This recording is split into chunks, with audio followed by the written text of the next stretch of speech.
Good evening each and everyone. हम पढ़ रहे हैं अकाउंटेंसी में जर्नल एंट्रीज में आज हम पढ़ रहे हैं special transactions. Special transactions means ये ऑर्डिनरी ट्रांजैक्शंस नहीं है, रोज़ नहीं होते, कभी कभार होते हैं। ठीक है, इसमें पहला था हमारा बैड डेट।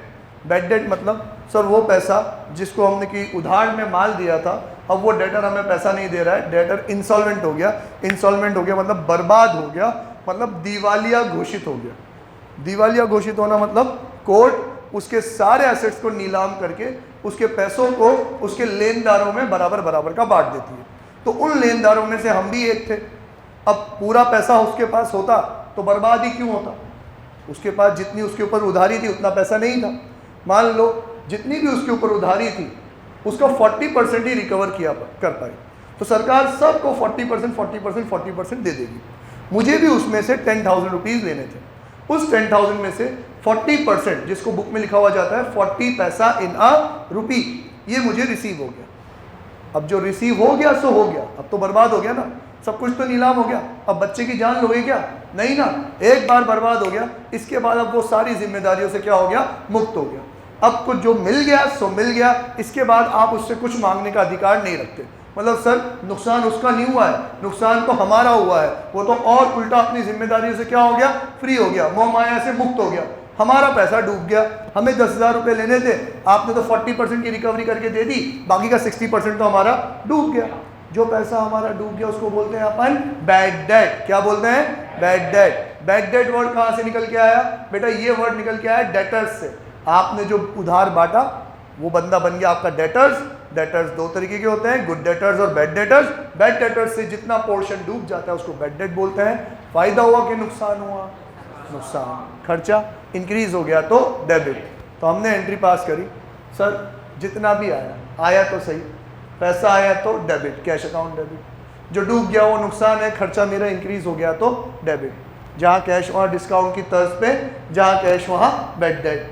4,000 बैड डेट 6,000 और जी भाई साहब हो गया बर्बाद। आने थे जो आगे, बाकी तो हो गया बाइज्जत बरी।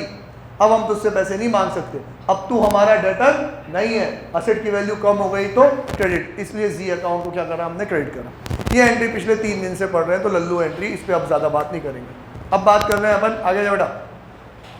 अकेला ही आएगा क्या? दूसरा नहीं आ रहा?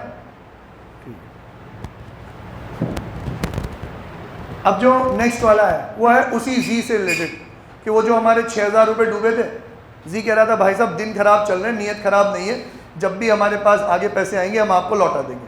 पर लीगली क्योंकि वो इंसॉल्वेंट हो गया है तो मुझे बैड डेट तो रिकॉर्ड करना ही पड़ेगा।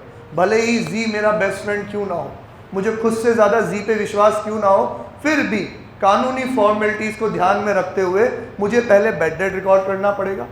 अब अगर वो लेटर ईयर्स में मुझे पैसे दे देता है तो ऐसे डूबे हुए पैसों की रिकवरी होती है तो उसको अपन बोलते हैं बैड डेट रिकवर्ड। मैंने बोला था आपको सिर्फ टॉपिक याद रखना है, क्या है ये? Bad debt recovered. अब ये रिकवरी होगी तो आलू टमाटर तो मिलेंगे नहीं, मिलेगा क्या हमें? पैसा। पैसों का रूल अद्विता, पैसों का रूल, आया तो डेबिट, गया तो। अभी रिकवरी हो रही है, पैसा आया तो debit, cash account debit. Sir कौन सा पैसा है ये? सर डूबा हुआ पैसे की रिकवरी, बैड डेट रिकवर्ड, जिसको हम क्या मानेंगे? इनकम। सर इनकम काय को मानेंगे? क्योंकि बेटा पहले उसको अपन क्या मान चुके हैं? खर्चा। खर्चे में से जो रिकवरी हो उसको क्या मानते हैं? इनकम। इसलिए मेरी इनकम इंक्रीज हो गई तो क्रेडिट। ठीक है, तो एंट्री होगी आपकी cash account debit to bad debt recovered. कल हमने ये बात समझी थी, यहाँ पे पैसे भले ही आपको जी दे रहा हो पर जी का नाम नहीं लिख सकते। क्यों नहीं लिख सकते? क्योंकि उसके हो तो आप अपनी बुक्स में से पहले ही उड़ा चुके हो, उसका नाम तो अपनी बुक्स में से आप पहले ही राइट ऑफ कर चुके हो।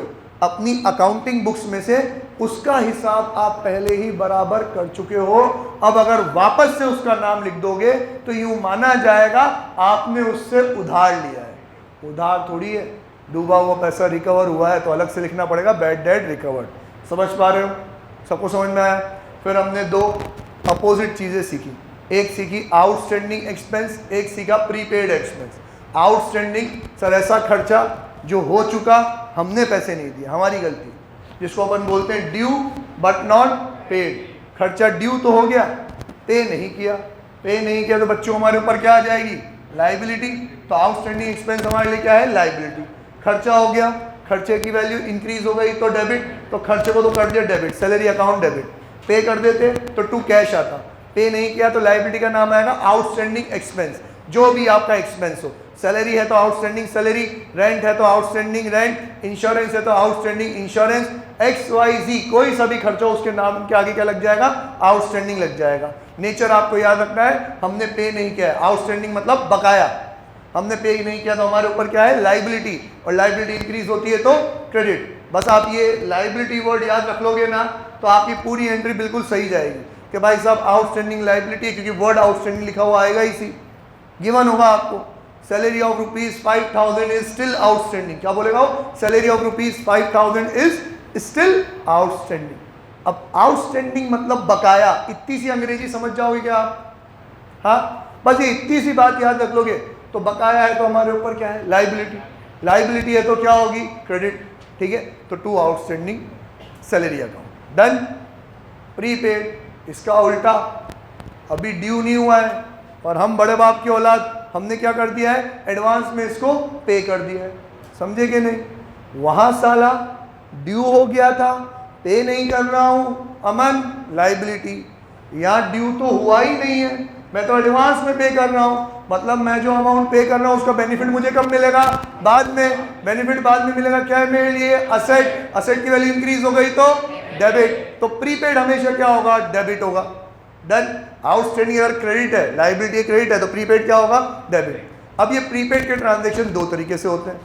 पहला कि जब मैं पेमेंट दे रहा था, सुमन, जब मैं पेमेंट दे रहा था तभी मुझे पता था कि ये जो मैं पेमेंट कर रहा हूँ ये इस साल को बिलोंग नहीं करता, अगले साल को बिलोंग करता है, या फिर ये जो मैं पेमेंट दे रहा हूँ उसमें से सर्टेन पोर्शन अगले साल को बिलोंग करता है। तो यार तुम्हें पता है कि अगले साल को बिलोंग करता है तो बेनिफिट अगर अगले साल मिलेगा तो क्या है वो असेट। तो पेमेंट करते टाइम ही बाइफर्केशन कर दो, पेमेंट करते टाइम ही ब्रेक कर दो कि मैंने सर 50,000 रुपये दिए रेंट के, अब उस 50,000 में से 40,000 तो इस साल का था, 10,000 अगले साल का था।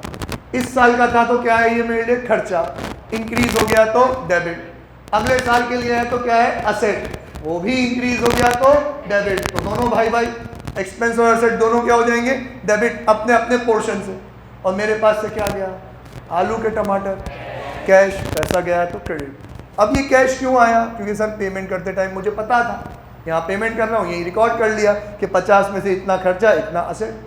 अगर पेमेंट करते टाइम मुझे ये ब्रेकअप पता नहीं था, मुझे तो लगा मैं तो रेंट दे रहा हूँ तो मेरे लिए क्या है ये खर्चा मेरा इंक्रीज हो गया तो डेबिट। तब तो मैंने पूरा 50,000 का अमाउंट किसके मत्थे जड़ दिया, रेंट के नाम पे, rent account debit to cash account. ये लल्लू एंट्री तो हो जाएगी ना तुम लोगों से, हाँ मतलब 3 एंट्री लल्लू है एकदम, एक सेल की, एक परचेज की और एक खर्चों की। सारे खर्चे डेबिट, पैसा हो जाएगा credit. Wages account debit, salary account debit, advertisement expense account debit, travelling expense account debit, rent account debit, insurance premium account debit to cash.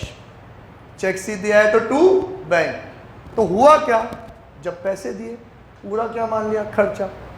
अब साला ईयर एंड पे पता पड़ा कि वो जो 50,000 रुपये पे करके आए हैं उसमें से 10,000 इस साल को बिलोंग नहीं करते, वो तो अगले साल को बिलोंग करते हैं, तो इस साल को बिलोंग नहीं करते तो खर्चा नहीं है, क्या है वो मेरे लिए असेट, क्योंकि बेनिफिट कब मिलेगा अगले साल। अब यार अगर असेट है तो तूने खर्चा क्यों मान लिया, गलती कर ली ना, गलती कितने से कर ली, 10 से। तो चलो खर्चे को क्या करो, कम करो, असेट को क्या करो, इंक्रीज करो। खर्चा मेरा कम हो जाएगा तो क्रेडिट, असेट मेरा इंक्रीज हो जाएगा तो डेबिट। तो एंट्री होगी prepaid rent account debit to rent account. अब यार आप इतनी सी बात शायद अब समझने लग गए होंगे, बहुत दिन हो गए आपको, कि ये देखो ना सर, मुझे ये रेंट अकाउंट 40,000 से डेबिट करना था पर मैंने कितने से कर दिया, 50 से, 10 से ज़्यादा डेबिट कर दिया ना मैंने। अब यार एक बात बताओ, मैं आपको एक लॉजिक जो मैं बहुत बाद में, आज से 3 से 4 महीने बाद बताने वाला था, आज ही बता देता हूँ। आज अगर आप, अभी तो खैर अपने पास वो है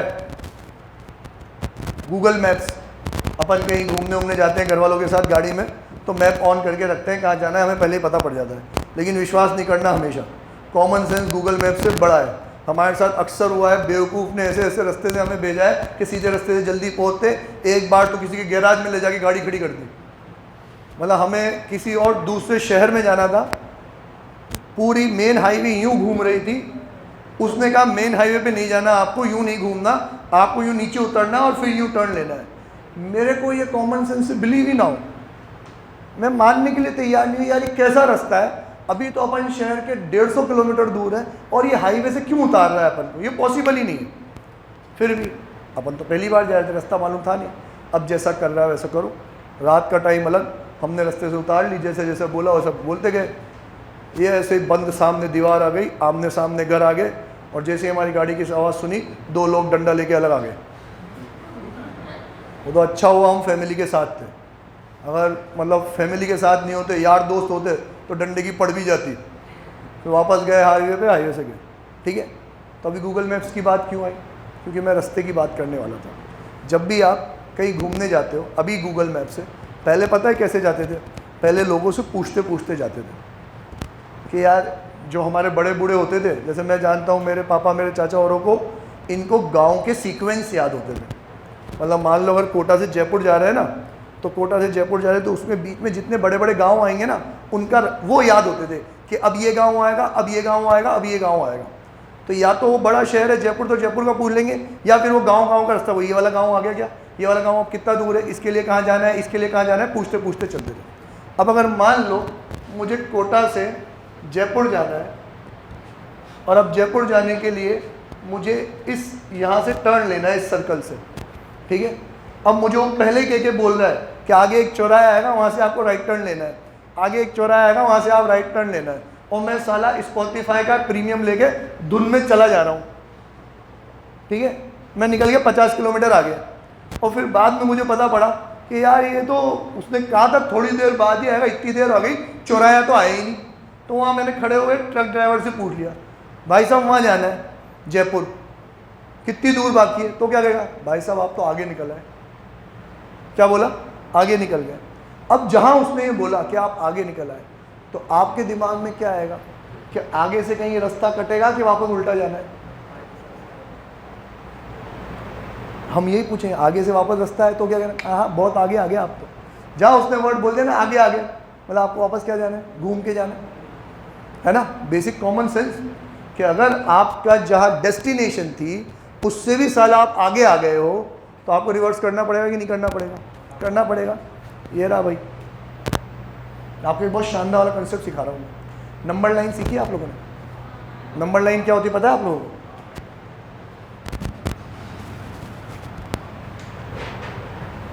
बच्चों को प्लस माइनस सिखाते हैं हम, 0 1 2 3 4 5 -1 -2 -3 -4 -5। तो बेटा अपन यहाँ पे हैं, अब इसमें 2 प्लस करो, है ना, देखो टप्पा खाया ना आपने, 1 2, ये रहा सर आंसर। अब इसमें 4 माइनस करो, तो आप क्या करोगे, 1 2 3 4, सर आंसर क्या आएगा, -2। अब इसमें 5 प्लस करो, तो आप 1 2 3 4 5, आंसर क्या आएगा, 3। तो पता हो क्या रहा है, अगर मैं आपसे कह रहा हूँ प्लस करो तो आप आगे जा रहे हो, अगर मैं आपसे कह रहा हूँ माइनस करो तो आप पीछे जा रहे हो। मतलब ये प्लस और माइनस क्या है, सिर्फ और सिर्फ डायरेक्शन है कि नहीं। Plus and minus are just directions, plus करना है तो इधर जाना है, माइनस करना है तो इधर जाना है। सेम तरीके से हमारे डेबिट एंड क्रेडिट भी आर जस्ट डायरेक्शंस। क्या है ये, डायरेक्शन। अगर मैं कहूँ डेबिट साइड मतलब कौन सी वाली साइड, लेफ्ट हैंड साइड। मैं कहूँ क्रेडिट साइड मतलब कौन सी वाली साइड, राइट हैंड साइड। अब अगर मैं कह रहा हूँ 40,000 किलोमीटर आपको कहाँ जाना है, डेबिट। क्या कह रहा हूँ मैं, 40,000 किलोमीटर कहाँ जाना है, डेबिट। तो आप 40 के बदले में अगर 50 आ गए तो 10,000 रिवर्स आना पड़ेगा कि नहीं आना पड़ेगा, आना पड़ेगा ना। सेम यहाँ हुआ, आपने जो 50,000 रुपये पे किए उसमें से खर्चा तो सिर्फ 40 ही था, तो रेंट के अकाउंट में कितना जाना चाहिए था, 40। आप उसके अकाउंट में कितना डेबिट ले गए, 50। 10,000 से ज़्यादा डेबिट ले गए ना, उसको करेक्ट करने के लिए आपको 10,000 से क्या करना पड़ेगा, उसको क्रेडिट। ठीक है, और वो 10,000 कहाँ जाएंगे अब? प्रीपेड अकाउंट में। समझ में आया कि नहीं आया कि अगर हम किसी अकाउंट को ज़्यादा अमाउंट से डेबिट कर दे गलती से, तो उसको सुधारने के लिए हमें क्या करना पड़ेगा? क्रेडिट। और अगर हम किसी को गलती से ज़्यादा क्रेडिट कर दें तो उसको सुधारने के लिए हमें क्या करना पड़ेगा? डेबिट। समझ में आया कि नहीं? एक और कॉमन सेंस, अगर मान लो मैं ये कहूँ किसी अकाउंट को आपको 50,000 से डेबिट करना था, आपने अभी 30 से ही किया है, तो 20,000 से और डेबिट करना पड़ेगा ना, तभी कंप्लीट होगा कि नहीं होगा? सेम वही है, अगर आपको डेबिट करना था कम से किया है तो और कर दो, और अगर आपने ज़्यादा डेबिट कर दिया तो क्या कर दो? उसको क्रेडिट कर दो। तो यही वो एंट्री कंप्लीट। नेचर याद रखना है, बैड डेट एक्सपेंस मतलब loss, bad debt recovered income, outstanding liability, और प्रीपेड असेट। अगला टॉपिक है डेप्रिसिएशन। डेप्रिसिएशन 11th क्लास का सबसे डिफिकल्ट कैलकुलेशन होता है, सबसे डिफिकल्ट चैप्टर होता है due to its calculation. Accounting की वजह से नहीं, मैं पढ़ाऊंगा डेप्रिसिएशन की अकाउंटिंग सबसे लल्लू लगेगी, लेकिन आपको किन चिंटू बंटू ने पढ़ा के भेजा है मुझे पता नहीं है, तो उसके अकॉर्डिंगली वो जो आपकी कैलकुलेशन है वो अगर स्ट्रांग नहीं हुई तो आपको दिक्कत देगा। पहले अपन डेप्रिसिएशन के बारे में सुनते हैं, what do you mean by depreciation. आज अगर मैं यूँ कहूँ, चल चैप्टर स्टार्ट करने से पहले असेट और एक्सपेंस में क्या फ़र्क होता है? बोल स्लो। असेट जो अगले साल काम में आए, एक्सपेंस जो इसी साल काम में आए। डन। मैंने आपको असेट के एक एग्जांपल में यूँ बताया था कि देखो ये मेरा मोबाइल है, एक्सटेंसिवली यूज़ में आता है, दिन भर बजता है, वीडियोस भी रिकॉर्ड होती है, तो साल भर में दम तोड़ देता है। तो ये मोबाइल मेरे लिए क्या है? एक्सपेंस। और यही मोबाइल अगर आप चलाओ तो आपके लिए 2 साल चल जाता है, तो आपके लिए क्या है? असेट। डन। मैं उन पबजी प्लेयर्स की बात नहीं कर रहा जिनके 6 महीने में ख़त्म हो जाते हैं, है ना। नॉर्मली 2 साल चल जाता है, तो आपके लिए क्या है? असेट। मतलब असेट कोई पर्टिकुलर चीज़ नहीं होती, असेट बिलोंग करता है आपके यूसेज के पैटर्न पे। यस और नो? सेम चीज़ मेरे लिए एक्सपेंस, आपके लिए असेट। अब जैसे यूँ कहूँ मैं अगर हेलीकॉप्टर खरीद के ले आऊँ तो असेट के एक्सपेंस, असेट। यही हेलीकॉप्टर जो ऑयल डिगिंग कंपनीज होती हैं, जो ऑफशोर मतलब समुद्र में जाके ऑयल ड्वेल करती हैं, बाहर निकालती है, एक्सप्लोर करती है, उनके इन हेलीकॉप्टर के दिन के 50 चक्कर लगते हैं। अब ये हमारी कार तो है नहीं, अटक जाएगी तो हम ठीक करा लेंगे, चलाते रहते हैं, देखते हैं क्या होता है। वो उनके तो जरा सा भी माइन्यूट सा भी कमती पड़ती होती है, वो तो निकालते हैं, नया ले आते हैं। तो उनके लिए वो हेलीकॉप्टर 1 साल ही चलता है। तो कहते हैं हमारे लिए तो ये हेलीकॉप्टर भी करोड़ों का क्या नहीं है? असेट नहीं है। समझे कि नहीं समझे? अब यार एक बात समझना, आज अगर मैं कोई मशीन खरीद के लाया, मैं कह रहा हूँ ये मशीन मेरे लिए 1 साल ही चलेगी। मशीन है कितने की? 10 लाख की। मैं कह रहा हूँ मशीन 1 साल ही चलेगी, तो आप क्या कहोगे? सर फिर तो ये मशीन क्या है आपके लिए? एक्सपेंस। और मेरा इस साल का खर्चा कितने का हो गया? 10 लाख का हो गया। क्लियर? अगर मैं कहूँ कि नहीं नहीं, ये जो मशीन है ना ये 5 साल चल जाएगी, तो फिर कहोगे सर ये क्या है? असेट। यही कहोगे तुम लोग। या फिर मैं यूँ कहूँ कि ये जो 10 लाख की मशीन है ये मेरे लिए 5 साल का खर्चा है। क्या है ये मेरे लिए? तो भी सही हूँ मैं? करेक्ट है ना? ये इस साल का खर्चा नहीं है। कितने साल का है ये? 5 साल का। और समझो आप कह रहे हो जिसका बेनिफिट अगले साल मिलेगा वो असेट, जिसका बेनिफिट इस साल मिलेगा वो एक्सपेंस। मैं कह रहा हूँ ये मशीन इस साल भी तो चलेगी और अगले साल 4 साल भी चलेगी। अगले 4 साल चलेगी, असेट है, पर इस साल भी तो चलेगी, एक्सपेंस भी तो है कि नहीं? समझ में आ रहा है कि नहीं आ रहा? तो देखो कंसेप्ट क्या कहता है कि यार जब आप इसको खरीद के लाए, अभी इस असेट की वैल्यू कितनी है? 10 लाख। आप कह रहे हो कि ये 5 साल चलेगी, तो ये लो भाई 5 साल, 1 2 3 4 और ये 5 साल चलेगी। आपके लिए इस पॉइंट ऑफ टाइम पे असेट है, लेकिन ये 1 साल पूरा हुआ। मैंने आपको बताया पीरियोडिसिटी कंसेप्ट, हम साल भर की क्या करते हैं? अकाउंटिंग करते हैं। तो जब ये साल भर बीत जाएगा तब मैं क्या कहूँगा? इन 5 साल में से 1 साल का बेनिफिट तो मिल गया। अगर ये बेनिफिट बराबर का मिलने वाला है तो हर साल का बेनिफिट कितने का है? 2 लाख का। यस और नो? 2 लाख का बेनिफिट इस साल, 2 लाख का बेनिफिट इस साल, 2 लाख का बेनिफिट इस साल और 2 लाख का बेनिफिट इस साल। अब 10 में से 2 का बेनिफिट तो मिल गया ना, कितने का बचा? 8 का बेनिफिट बचा। अब 2 का बेनिफिट इस साल मिल गया तो ये 2 लाख तो क्या है मेरे लिए एक्सपेंस। 2 माइनस करो, अब असेट की वैल्यू कितनी रह गई 8 लाख। अब असेट की वैल्यू कितनी रह गई 8। तभी तो जैसे जैसे साल बीतता जाएगा मैं मेरे असेट में से 2-2 लाख रुपए कम करता जाऊंगा और चौथा साल आएगा तो 2 माइनस हुए कितने बचे 6 लाख, फिर 4 लाख और अब 2 लाख। 5वां साल हुआ, इस 5वें साल में मेरे को आखिरी का साल का बेनिफिट भी मिल गया। अब मशीन हो गई मेरे लिए बेकार, अब तो कोई बेनिफिट नहीं मिलेगा ना आपको अगले साल, अब तो ये असेट है ही नहीं ना, तो असेट की वैल्यू क्या हो गई 0। समझे कि नहीं समझे? तो यार 100 बातों की एक बात, जैसे जैसे आप असेट को यूज करते जाओगे उससे आपको बेनिफिट मिलता जाएगा। और हम हमारे बेसिक पे बिल्कुल तय है कि जिसका बेनिफिट इस साल मिला वो क्या है एक्सपेंस। तो यार अब उस टोटल असेट की वैल्यू में से जितनी वैल्यू का बेनिफिट आपको इस साल मिल गया, अब वो असेट नहीं है, क्या है वो एक्सपेंस, और उस एक्सपेंस का नाम है डेप्रीसिएशन। क्या है उसका नाम डेप्रीसिएशन।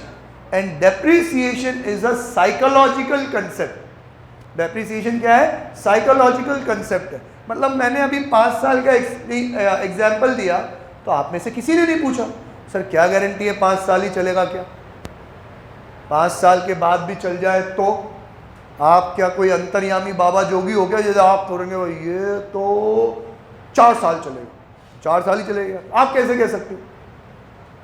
यार मैं यूँ कहता हूँ कि मेरे को इतने सालों का बिजनेस का एक्सपीरियंस है, ये चीज़ मैंने पहले भी यूज़ कर रखी है, ये इतना ही टाइम चलती है, तो क्या एग्जैक्ट 5 साल ही चलेगी क्या सर? 5 साल, 1 महीना, 5.5 साल, 4.5 साल भी नहीं हो सकता? नहीं, होने में तो सब हो सकता है। मेरी साइकोलॉजी, मेरी सोच ये कहती है कि 5 साल चले। अगर आप ये मनन कहे कि नहीं सर मैं तो इस असेट को बड़े प्यार से चलाता हूँ, मेरे तो 10 साल चल जाएंगे, हाँ तो तेरे 10 साल चल जाएंगे, तेरे को यूज़ कम में आता होगा, मेरे को यूज़ ज़्यादा आता है, या तेरे चलाने वाले एम्प्लॉयज़ ट्रेन होंगे, मेरे तो सारे के सारे हज्जाम हैं, एक बार में ख़त्म कर देते हो, तो मेरे तो 5 साल ही चलेगी। तो सोचो, ये हमारे सोच के ऊपर है। अब मैंने सोचा 5 साल चलेगी तो मैं उस 10 लाख की असेट को कितने साल में डिस्ट्रीब्यूट कर दूंगा? 5 साल में डिस्ट्रीब्यूट कर दूंगा। और हर साल जैसे जैसे साल बीतता जाएगा असेट की वैल्यू को डेप्रीशिएट करता जाऊंगा, असेट की वैल्यू को कम करता जाऊंगा। सर आपने उसकी वैल्यू को कम क्यों किया? ये सोचते हो कि उसका बेनिफिट मुझे इस साल मिल गया, बेनिफिट इस साल मिल गया तो ये क्या है मेरे लिए खर्चा। तो असेट को कम करते जाओ, उसको खर्चे में कन्वर्ट करते जाओ, असेट की वैल्यू को कम करते जाओ, उसको क्या मानते जाओ एक्सपेंस। क्लियर है कि नहीं? तो मैं अब डेफिनेशन बोलता हूँ। Depreciation means reduction in a value of asset due to normal wear and tear and passage of time. Depreciation means reduction in a value of asset, कि असेट की वैल्यू का क्या हो जाना? रिड्यूस हो जाना। काहे? क्यों भाई? Due to normal wear and tear. Sir चीज़ें यूज़ में आती है तो देखो घिस जाती है, टेबल की हालत देख लो, आपके मोबाइल की पलटा के देख लो, सारे घिस गए नीचे से, कवर चेंज करने पड़ते हैं, है कि नहीं? तो सर वो धीरे धीरे ये बोर्ड जब आया था ऐसे चमक चमाता था, अब देख ऐसे कर्वी हो गया मस्त, ठीक है?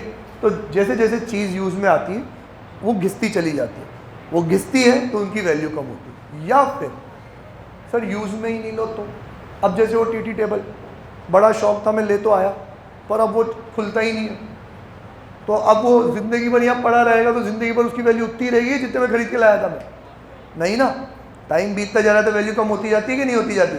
आप गाड़ी खरीद के लाओ और गाड़ी को घर के गैराज में भी नहीं, घर के हॉल में रखो और रोज़ उसमें चमका के पोछा मारो मस्त, 1 साल बाद बेचने जाओ, उतनी पैसे मिलेंगे क्या? अरे मेरा जिगर का टुकड़ा है, रोज़ सफाई करता है, देखो क्या चमक रहा है, वही नई के नई कंडीशन है, तो भी पैसे उतने मिलेंगे क्या? नहीं मिलेंगे ना, पैसे तो कम हो जाएंगे। तो ये जो वैल्यू कम हुई इसको क्या बोलते हैं अपन? डेप्रिसिएशन। अब यार अकाउंटिंग लॉजिक लगाते हैं।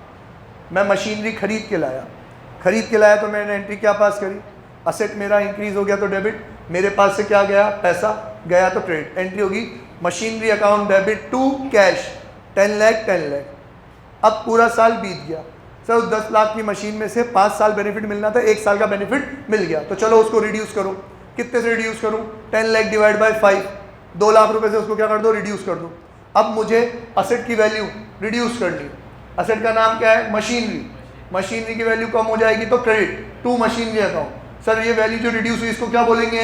मैं कहूँगा डेप्रीसिएशन। सर डेप्रीसिएशन का नेचर क्या है? असेट, लायबिलिटी, इनकम क्या? एक्सपेंस। मैं कहूँगा एक्सपेंस। क्यों सर? क्योंकि 2 लाख का बेनिफिट इस साल मिल गया ना। बेनिफिट मिला तो क्या है मेरे लिए? खर्चा। खर्चा मेरा इंक्रीज हो गया तो डेबिट। तो एंट्री पास होगी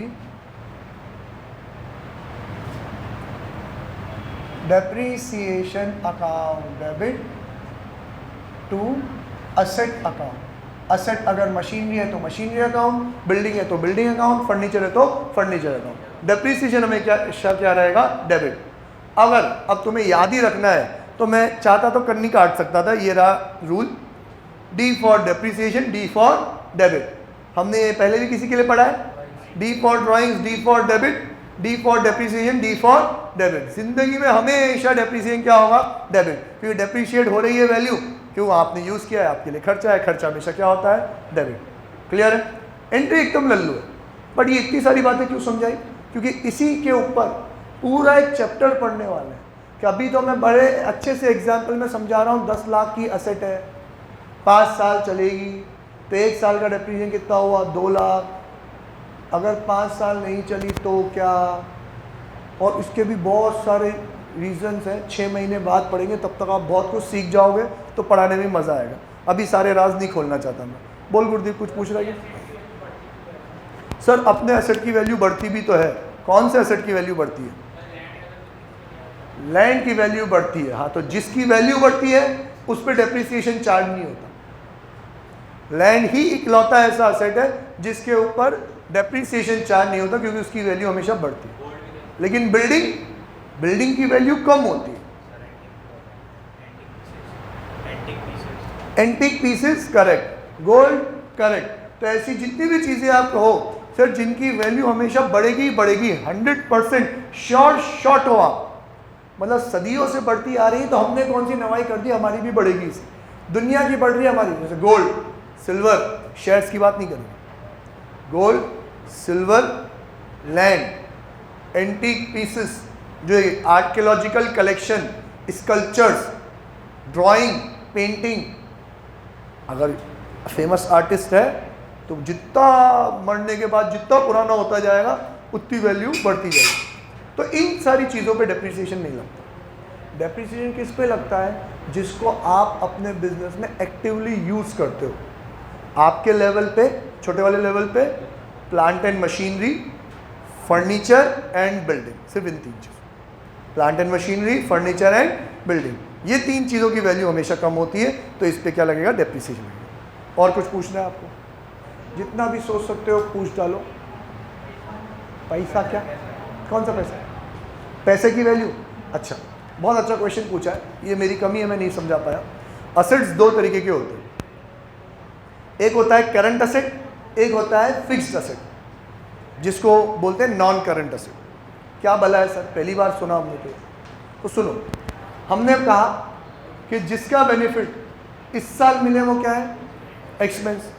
जिसका बेनिफिट अगले साल मिले वो क्या है? असेट। ठीक है, अब इन असेट्स को भी क्लासिफाई करते हैं कि इन असेट्स में से जिसका बेनिफिट नेक्स्ट ईयर में ही मिल जाएगा, बस नेक्स्ट ईयर तक ही मिलेगा, उसके बाद नहीं मिलेगा, तो उसको अपन बोलते हैं करंट असेट। क्या बोलते हैं?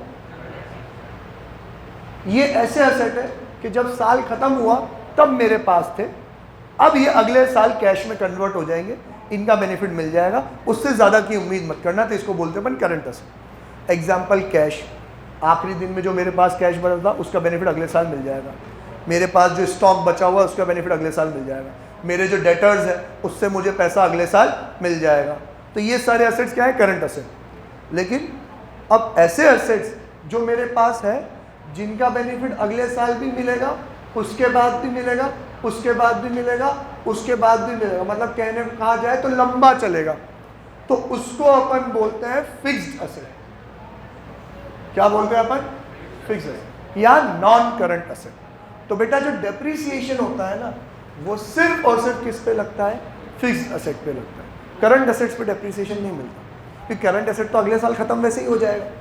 आपके जो डेटर्स अभी हैं वो अगले साल तो कैश में कन्वर्ट हो ही जाएंगे ना, उसके बाद तो वो चलेंगे ही नहीं, तो उन पे डेप्रीसिएशन नहीं लगता।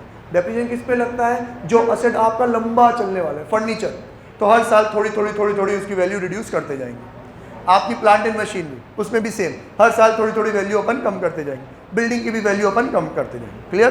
तो दो तरीके का असेट है, करंट असेट और फिक्स्ड असेट। डेप्रिसिएशन किस पे लगता है? फिक्स्ड असेट पे।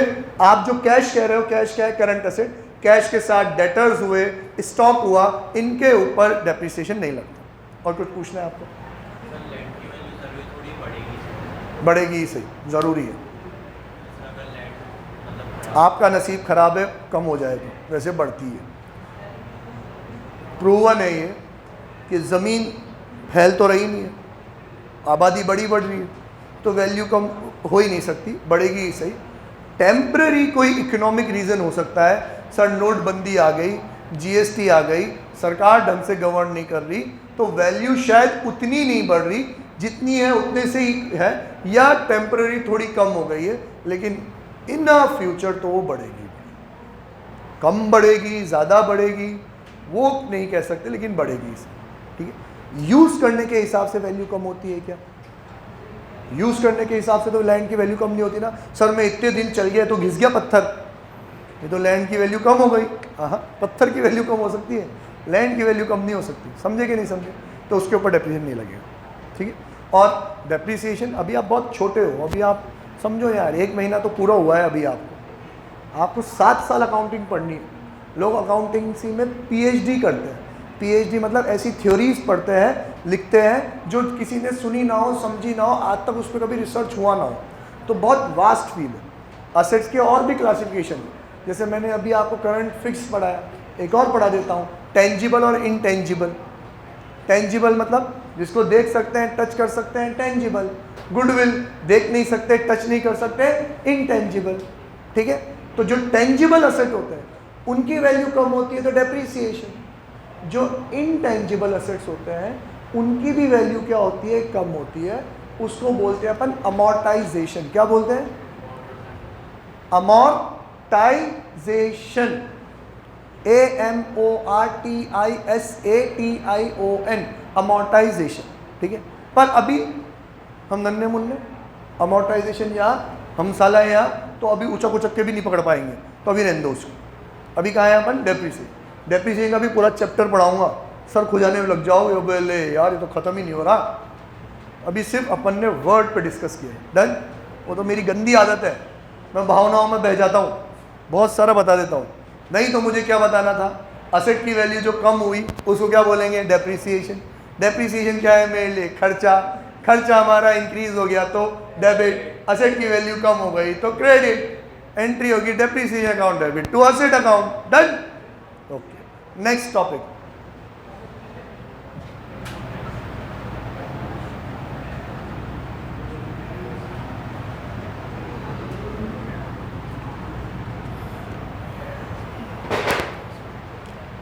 अगला टॉपिक है इंटरेस्ट ऑन कैपिटल। आप लोग अब्दुल्ली सर, शब्बीर सर को जानते हो? शब्बीर सर, अब्दुल्ली सर को तो जानते ही हो। शब्बीर सर, ये जो मधुर आवाज़ आ रही है ये शब्बीर सर की है। तो आप जब बड़े बन जाओगे और फिर जब आप अब्दुल्ली सर, शब्बीर सर का इंटरव्यू टीवी में आते हुए देखोगे तो आप खुद पे गर्व करोगे, हाँ यार हमें इन्होंने पढ़ा है। ठीक है? इतने बड़े आदमी हैं। ठीक है? तो अब अब्दुल्ली सर, शब्बीर सर, ये है मालिक किसके? अपनी छोटी सी कोचिंग के, बीसीसी के। पागल है, तेरे को अभी तक नहीं पता पड़ेगा?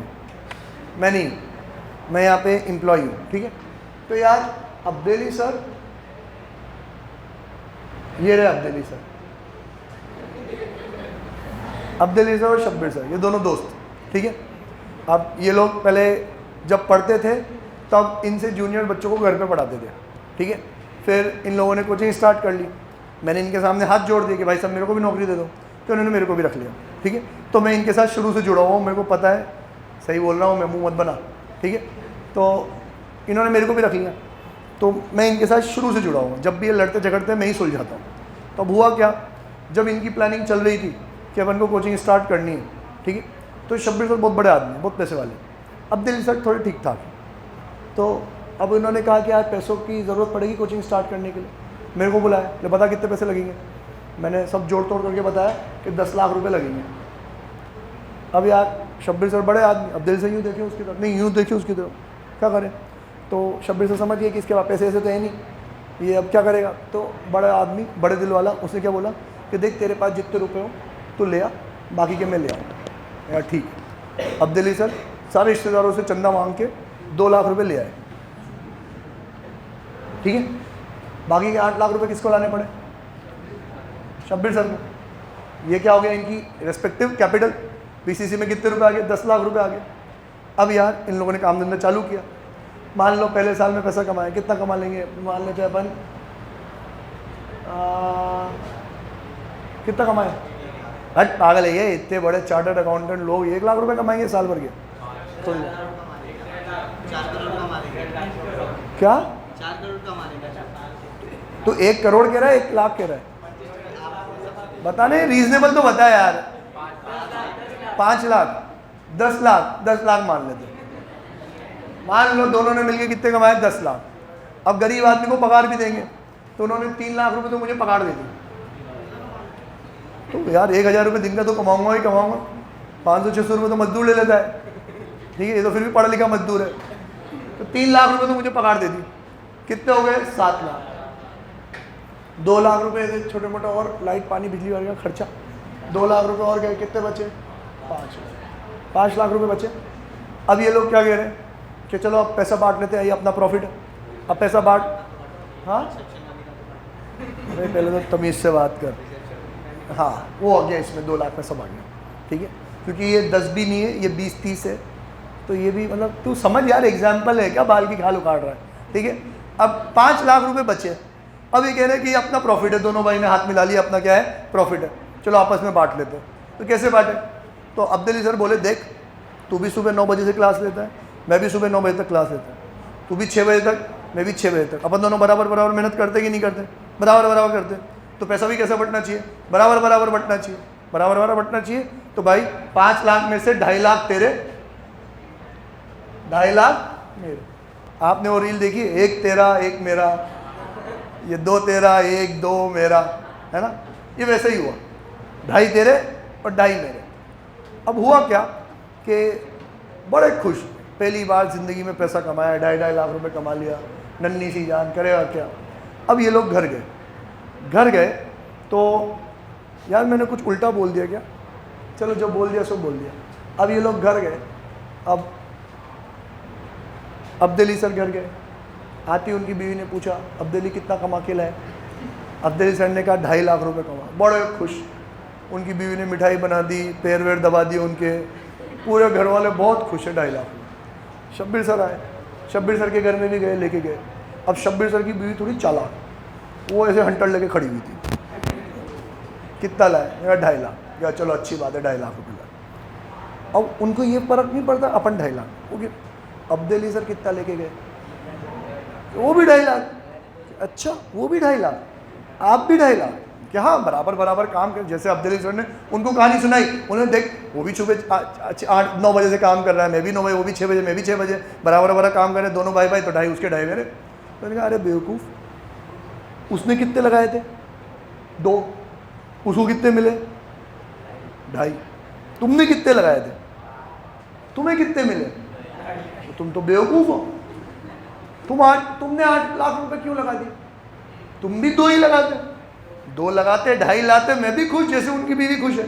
ये तुम बेवकूफ़ बन गए अब्दुल सर के साथ। क्या यार, बात में तो दम है। अब अगले दिन शब्बीर सर आए भन्नाते हुए, यार ये कैसा हिसाब किया तुम दोनों ने मिलके? तूने खुद ने तो 3 रख लिए साले, हम दोनों मालिक को तो 2.5 दे रहे तू, और मैंने 8 लाख रुपए लगाए, मेरे को 2.5, उसने 2 लाख रुपए लगाए, उसके भी 2.5। नहीं नहीं नहीं नहीं नहीं नहीं, मैंने पैसे ज़्यादा लगाए, मुझे पैसे ज़्यादा मिलने चाहिए। मेरे का मतलब कहना क्या जाता है। तो अब वो खुद, उन बीवी ने पूरा सिखाया उनको रात को बिठा के कि देखो आपने 8, उसने 2, कितने लगाए? 10 लाख में आप दोनों ने मिलके कमाए कितने? 5। तो हर 2 लाख के बदले में 1 लाख रुपए कमाए, तो आपके 8 लाख के बदले में आपको मिलने चाहिए थे 4 लाख, और उसको मिलने चाहिए थे 1 लाख। समझ रहे हो कि नहीं समझ रहे? मैक्स के बच्चों को समझ में आ रहा होगा, है ना? तो वो कह रहा नहीं, मैं तो 4 लाख रुपए लूँगा और इसको 1 लाख रुपए ही दो। तो कह रहा पागल हो रहा है क्या? सुबह से लेकर रात तक कोई 1 लाख रुपए में काम काज होता है क्या? मेहनत का कुछ नहीं देगा, जो है वो पैसों का ही है क्या? तो हाँ सब पैसों का ही है। अगर इतना ही है तो पहले तो घमंड नहीं था, अब बीवी ने सब सिखा दिया, इतना ही है तो तू ले आ, तेरे भी 8 लाख रुपए बराबर बराबर बांट लेंगे, तू तो 2 ही लाए, ला 6 लाख रुपए और लेके आ। तो कह रहा पागल हो रहा है, 6 लाख रुपए कहाँ से लाऊंगा मैं, तो फिर मैं भी तो लाया हूँ। तो कह रहा ले जा, तू ले जा, चल तेरे 6 लाख तू ले जा, तू 2 लाख ही रख, हम कहीं और से उधार ले आएंगे। क्या बोला, तू तेरे एक्स्ट्रा 6 लाख रुपए ले जा, हम कहीं और से लेंगे। मैं वहाँ बैठा बैठा मैं भी सुन ही रहा था, मेरे को तो मजा आ रहा था। तो आप दिल्ली से गुस्से में बोले, मुझसा इसको 6 लाख रुपए दे दे, अपन बाजार से ले आएंगे। मैंने कहा पागल हो रहे हो, 6 लाख कहाँ से लाके दूँ, ये बोरिया बिस्तरा बेच के 6 लाख रुपए लाऊं क्या? अगर है तो पहले उधार लेके आओ, पहले कहीं से लाओ 6 लाख रुपए उधार और इनको दो।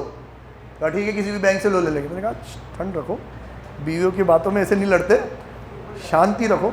एक बात बताओ, अब दिल्ली को मैंने समझा, एक बात बताओ, अगर ये अपन कहीं से लोन लेने जाएंगे है ना, तो वो लोग अपन से ब्याज लेंगे नहीं लेंगे? लेंगे ना। अगर ये तू भी यार शब्बीर समझ, तू पैसा नहीं लाएगा तो कहीं और से लाएंगे, कहीं और से लाएंगे, ब्याज देना पड़ेगा, अपना खर्चा माइनस होगा, अपना खर्चा माइनस होगा, प्रॉफिट कम बचेगा। तो एक काम कर, तू पैसा यहाँ से लेके जाएगा, तू भी कहीं पे इन्वेस्ट ही करेगा, वहाँ से भी तुझे क्या मिलेगा, ब्याज ही मिलेगा। तो सिंपल सी बात है यार, तुम दोनों ने जितने जितने पैसे लगाए हैं उस पर तुम उतना उतना क्या ले लो, ब्याज ले लो। तो तुम्हारे पैसे का तुम्हें क्या मिल जाएगा, ब्याज मिल जाएगा। मतलब अब तुमने पहले डायरेक्टली 5 लाख रुपए आपस में क्यों बांट लिए? पहले तुमने जितना कैपिटल लगाया उस पर तुम क्या लेते, इंटरेस्ट लेते। तूने 2 लाख, अब इंटरेस्ट कितना ले, देख बाजार में 10% आराम से मिल जाता है, कहीं पे भी इन्वेस्ट करो 10% मिल जाता है, तो 10% ही रखो। अब बाजार में सर्च करने जाओ, कहीं 11 भी मिलेगा, कहीं 12 भी मिलेगा, कहीं 8 भी मिलेगा, 9 भी मिलेगा, 10 रख लो कि ठीक है दोनों ने एग्री कर लिया, ठीक है 10%। अब होगा क्या, पहले तो 2 लाख का 10% कितना दो, 20,000 तो अब्दुल सर को दो, और इनको कितना दो, 80,000, तो 80,000 और 20,000 इनको देना। अब आपके 5 लाख में से 80 और 20 तो किसके चले गए, इंटरेस्ट के। ये मैं मानूंगा ही नहीं कि मैंने मालिक को दिए, ये तो मैं क्या समझूंगा, मैं किसी से 10 लाख रुपए उधार लेके आया हूँ, उसको मैं इंटरेस्ट दे रहा हूँ। सर अब्दुल सर को क्यों दिया, शब्बीर सर को ही देते। अब तो शब्बीर सर को भी पूरे 8 पे दे रहे हैं, तो इनको 2 पे दे रहे हैं, क्या फ़र्क पड़ रहा है? या फिर शब्बीर सर को सिर्फ 6 पे दे देते। अब रख रहे हैं तो हमेशा के लिए बराबर ही रखेंगे ना। तो इनको इनके कैपिटल पे, इनको इनके कैपिटल पे। 1 लाख रुपए बढ़ गए हमारे, 5 लाख रुपए बचे थे, 5 लाख रुपए में से 1 लाख रुपए इंटरेस्ट ऑन कैपिटल का, क्योंकि आप जो पैसा मांग रहे हो पैसों का मांग रहे हो, और पैसों के ऊपर से ब्याज ही मिलता है, प्रॉफिट नहीं मिलता। पैसों पे क्या मिलता है, ब्याज। प्रॉफिट मिलता है हिस्सेदारी पे। हिस्सेदारी पे मतलब रिस्क लेने पे। आप पैसा लगाओगे, पैसों के साथ पैसों के ऊपर रिस्क भी लोगे, तो क्या मिलेगा, प्रॉफिट। सिर्फ पैसा लगाओगे कि ये रहा मेरा पैसा, तू कमा के मत कमा, मुझे पैसों के ऊपर क्या चाहिए, ब्याज। तो ये दे दिया मैंने ब्याज 1 लाख रुपए का। अब प्रॉफिट कितना बचा, 4 लाख। अब एक बात बताओ, तुम दोनों की कामकाज बराबर बराबर है, तुम दोनों की हिस्सेदारी बराबर बराबर है। अब 4 लाख को बराबर बराबर बांट लो। 4 लाख को बराबर बराबर बांटोगे तो एक का 2 लाख, दूसरे का भी 2 लाख। तो अब शब्बीर सर घर कितना लेके जाएंगे, 2,80,000 रुपये, और ये कितना लेके जाएंगे, 2,20,000। तो इनकी बीवी तो अभी भी खुश रहेगी, 2,20 आए, 2,30, 50 नहीं आए तो 30,000 कम आए, इनकी बीवी ज़्यादा खुश रहेगी। कितने आए, 2,80। अब्दुल सर के कितने आए, 2,20। 60,000 ज़्यादा है, हाँ। क्यों ज़्यादा, 60,000 ही क्यों आए? तो ये अरे पागल औरत, अपन ने ज़्यादा भी कितने लगाए थे, 6 लाख। 6 लाख का 10% कितना होता है, 60,000। तो अपन को ज़्यादा भी कितने मिले, 60। तो इस पूरी कहानी से अपन ने क्या सीखा, नहीं, शब्बीर सर की बीवी बहुत शानी है ना। इस पूरी कहानी से अपन ने क्या सीखा कि बिजनेसमैन, बिजनेस मैं शाना हूँ, ये तुम्हें लग रहा है गलतफहमी है। अब मेरी सैलरी जिंदगी भर तक कितनी रहेगी, 3 लाख। उनका तो प्रॉफिट बढ़ेगा ना यार। फिर आज वो इसमें एक जीरो और मिला दो, इतना कमा रहे हैं, और मैं कितना कमा रहा हूँ, वही 10% भी नहीं बढ़ाते वो लोग। मेरे को दूसरी नौकरी मिल जाएगी तो कल छोड़ के चले जाऊंगा, मेरा क्या है। चलो अब सुनो बेटा, ये सच नहीं, मजाक कर रहा हूं।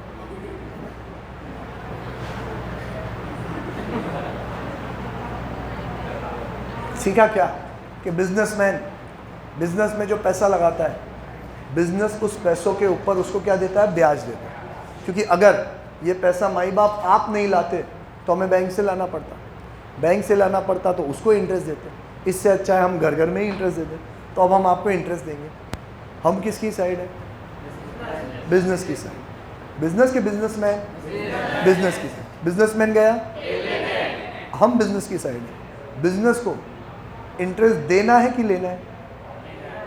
देना है ना। बिजनेस तो इंटरेस्ट देगा, किसको देगा? बिजनेसमैन को। तो हमें तो देना है। हमारे लिए क्या हो गया? एक खर्चा।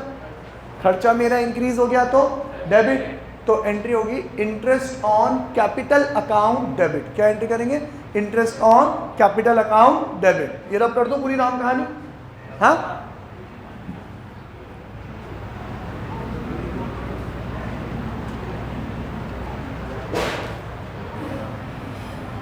एंट्री होगी interest on capital account debit. अब अगर हम ये जो इंटरेस्ट हमें देना है हाथों हाथ उनको कैश में पे कर दे तो हमारे पास से क्या गया? पैसा आया तो डेबिट, गया तो क्रेडिट। तो यहाँ पे एंट्री होगी टू कैश अकाउंट। पर हम ये पैसा कभी हाथों हाथ देते नहीं है।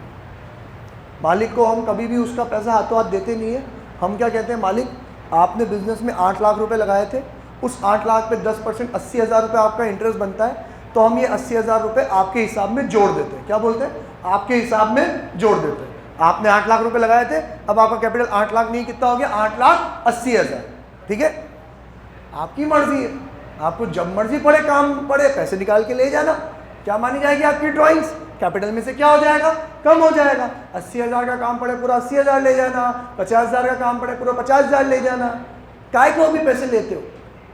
आपको 50,000 का काम में 50 ले जाओ, 8,80,000 में से 50 गए, 8,30,000 ले जाएगा। अगले साल 8,30,000 पे ब्याज भी तो मिलेगा, है कि नहीं?